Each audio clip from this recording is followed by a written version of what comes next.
All right, Dog Pound, take a deep breath because I've got something for you today that I promise is going to shake the ground beneath your feet. What just happened in Berea? I mean, nobody saw this coming. Zero leaks, zero rumors, just shockwaves.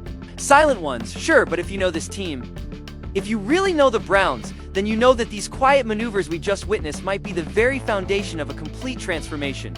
I'm talking about changes so strategic, so under the radar, that by the time the rest of the NFL figures it out, we'll already be 2 steps ahead.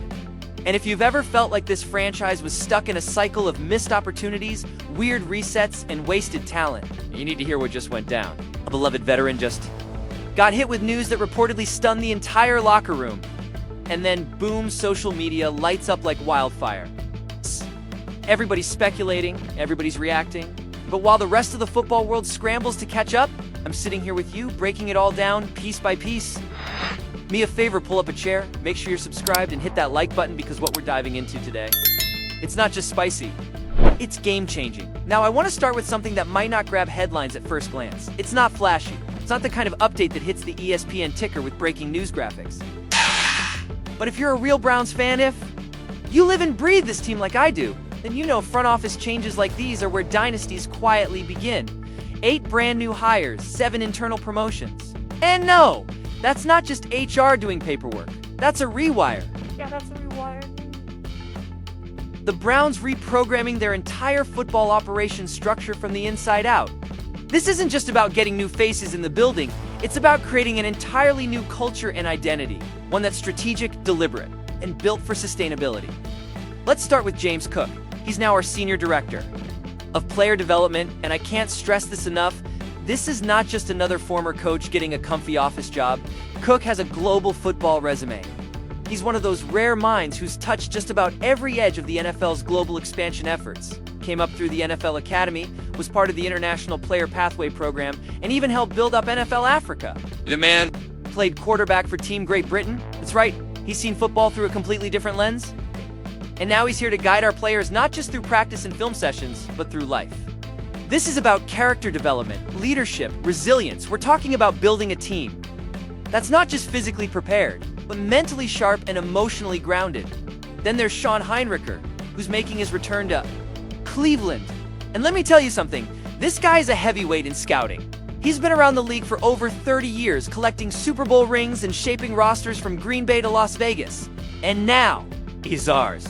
He's stepping in as a college scouting advisor, and that couldn't come at a better time. We've taken our fair share of lumps in recent drafts. We've missed on some guys we should have hit on. Heinricher brings stability and wisdom to that war room.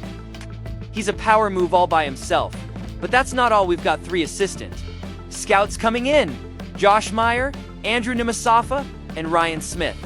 Now, I know assistant scout might not sound like a big deal, but these guys aren't just bodies filling cubicles. One of them is a former Ohio State offensive lineman. All 3 are fluent in analytics and data science. They're here to do more than just watch tape. They're here to tear apart trends, dissect tendencies, and help us build a defense that smothers teams and an offense that picks defenses apart like surgery. Then we go even deeper. We're talking about the tech revolution happening right under the hood in Berea. Enter Evan. Stamasai and John Michael Tran, 2 software developers who are here to completely overhaul how we operate from a data standpoint. and this isn't. Just about making a flashy website or some game day app? One of these guys worked with NASA, the other helped build coaching technology for the Dallas Stars. They're not just smart, they're forward-thinking. Cleveland is now treating data like its own playbook. Everything we do, every route, every rep, every rehab session is going to be measured, tracked, and optimized. And capping off this tech movement is Ethan Weissman, Harvard-educated, battle-tested. His job? Turn raw data into real strategy. He's breaking down opponents using PFF and XOS, feeding that intel directly to Stefanski and the coaching staff. We're not just collecting information anymore. We're weaponizing it, and I haven't even gotten to the promotions yet, which might be the most telling part of all this. Abdullah Loyal, once an intern back in 2015, is now our director of player personnel. That's not just a feel-good story. That's a blueprint for how to grow talent from within. That's a culture shift. When you start rewarding loyalty and promoting from within, you create stability. You create trust. Tom Dano and Mike Kaburski. They're inching closer to having real influence in our draft room. They've earned it. They've been in the trenches with this team, and now they're helping shape the future.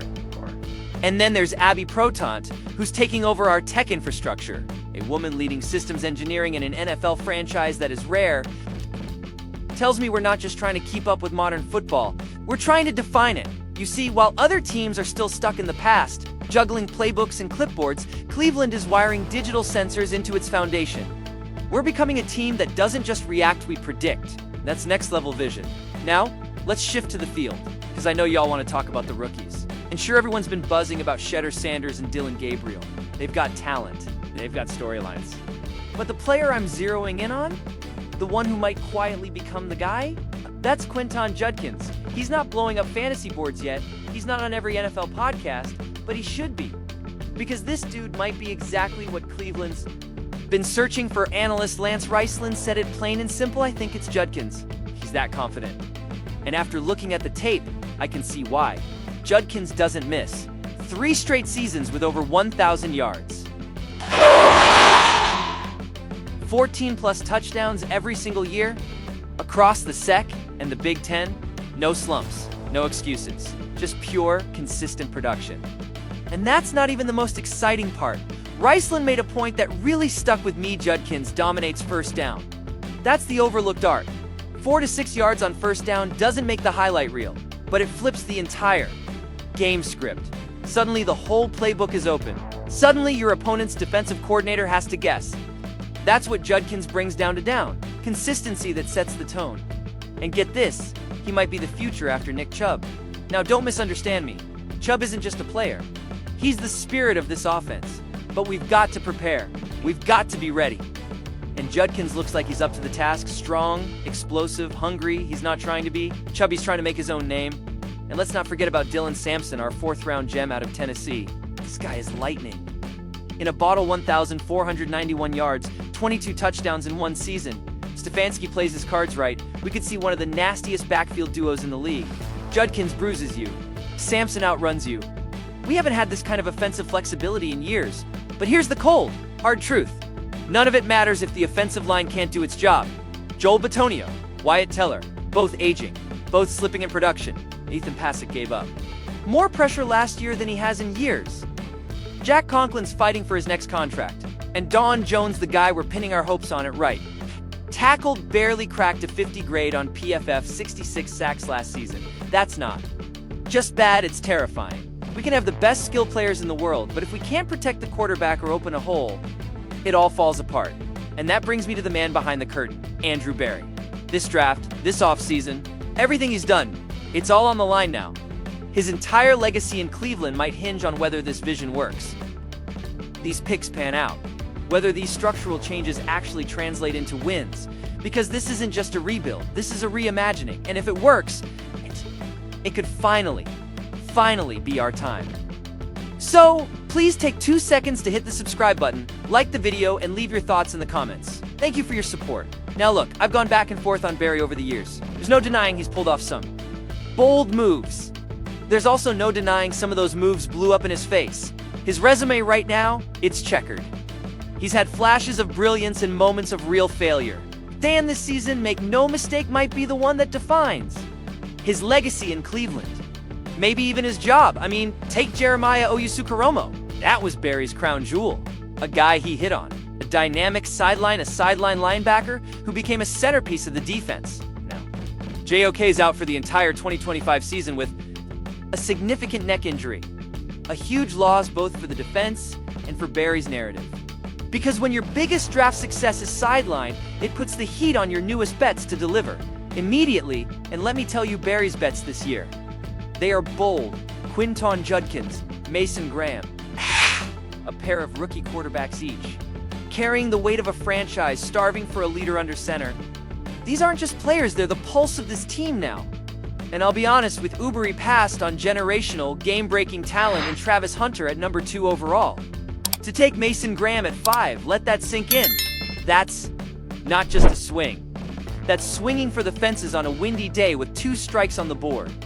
But here's what that move told me. Berry isn't chasing media approval. He's hunting for foundational guys, not flash, not hype. Foundation. He's betting everything on grit, leadership, and the long game. And that means Mason Graham has to be a monster in the trenches. Not just solid, dominant. He has to anchor this defense like a young Myles Garrett. No room for growing pains. And not with what's at stake. And then there's Judkins. Man, the more I watch this kid's tape, the more I feel something stirring. He's only 21, but there's a fire in him, a hunger. If he can become the engine of this offense, he can energize this entire team with explosive runs, with resilience. With that dog mentality, we could be witnessing the rise of an unexpected hero. The kind of player who doesn't just put up numbers, he reshapes a team's identity.